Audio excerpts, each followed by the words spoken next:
Récidiviste en matière de délit routier, deux faits distincts du 2 juillet puis du 2 novembre dernier, commis en état d'ivresse, sont reprochés à Malik Sissoko, 32 ans. Le premier a causé des blessures à une automobiliste dont la voiture a été percutée de plein fouet. Lors du second, sa voiture, à lui, a failli basculer dans le vide. À chaque fois, il conduisait sans permis, annulé après perte totale des points et sous l'emprise de l'alcool. Malgré les avertissements judiciaires clairs, le prévenu a continué à nier avoir été informé de l'invalidation de son permis de conduire. L'expertise de personnalité évoque des troubles borderline, auxquels il dit répondre par une consommation excessive de rhum. À la barre, le ton est grave. L'avocat de la partie civile déplore l'attitude du prévenu. Ce prévenu qui est d'ailleurs passé le temps de son jugement par la case prison, ça ce sont les peines qui sont encourues dans le code pénal, mais lorsqu'on a des comportements comme cela avec une consommation intensive d'alcool et de prendre le volant derrière, eh bien c'est prendre le risque aussi de vivre ensuite toujours avec la mort d'une personne sur la conscience. C'est ça finalement le fond de ce dossier. En disant qu'il ne se rappelle de rien.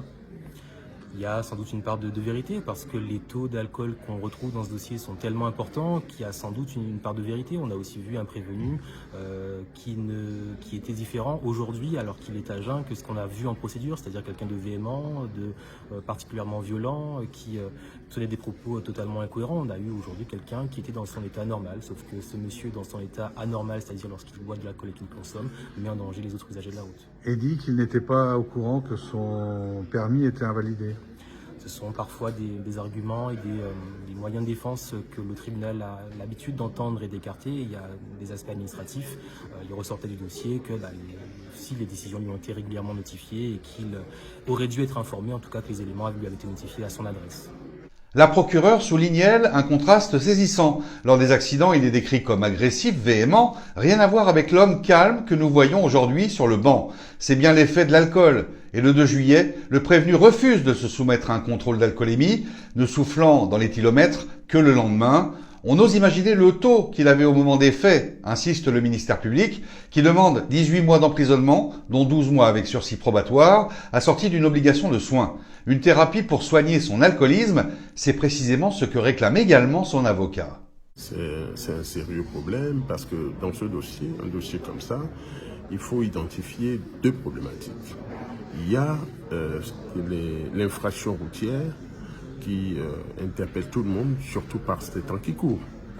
Il y a aussi la personne que nous défendons. Et celle-ci, c'est quoi son problème réel? C'est l'alcoolisme. Donc, si on veut qu'elle devienne meilleure par la suite, il faut aller régler le problème à la source. Donc, il faut déjà commencer à le soigner pour son alcoolisme et après, tout ira mieux. C'est pour cette raison que moi, je m'associe à une réquisition qui est plutôt de nature à le soigner, à le remettre sur le droit chemin. Un expert a dit qu'il était borderline. Les deux font que, lui, il a expliqué que c'est pour ça qu'il consomme de l'alcool. C'est aussi parfois, vous savez, il y a malheureusement certaines situations qui permettent aux gens de venir à la source, d'être vus. Et puis, on constate qu'ils ont des problèmes à régler. C'est cette situation-là. C'est une occasion malheureuse, mais qui peut être salutaire pour lui. Parce qu'à un moment donné, il faut un stop, un bon frein pour revenir un peu à soi, penser à se faire soigner, à se faire prendre en charge. Parce que c'est facile de dire, je bois quand je veux, etc. Mais on ne boit pas quand on veut, quand on est alcoolique. Parce que ça devient une pathologie. Et une habitude. Oui. Justement, à la fin, il a quand même fait amende honorable en disant qu'il était prêt, qu'il a essayé à le faire. Mais il faut carrément une injonction de soins. Il faut une injonction de soins. C'est ce que je disais au départ, de ma plaidoirie, que mon client n'aimerait pas, lorsqu'il est à jeun, rencontrer quelqu'un qui lui ressemble lorsqu'il aurait bu. C'est exactement cette situation-là qu'il prend aujourd'hui au sérieux. Il en est conscient.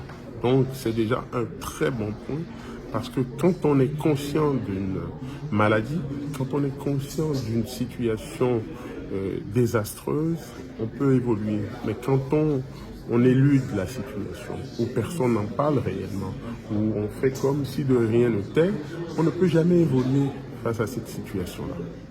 Les juges ont prononcé une condamnation de 24 mois d'emprisonnement, dont 12 mois assortis d'un sursis probatoire, avec obligation de soins. La partie ferme de la peine sera purgée sous bracelet électronique, en détention à domicile. Son permis de conduire a été annulé. Une sanction qui vise autant la répression que la prévention de toute récidive.